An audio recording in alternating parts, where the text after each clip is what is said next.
Welcome back to the channel, Boomsticks family. It is the morning of July 6th.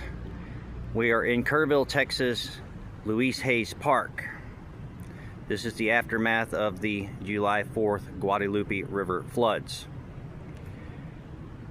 I will include a link to our first video from the morning of July 4th, and that video was taken from that observation point you see in the background there.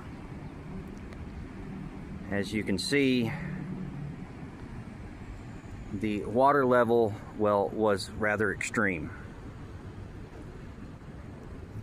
There is debris and equipment that was in the park getting ready for the July 4th festivities, River Stage. This is what's left of the River Stage area.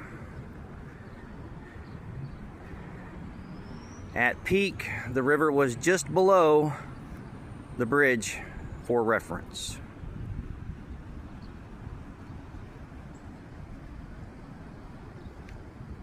Keep the hill country in your prayers, as there are still some unaccounted for.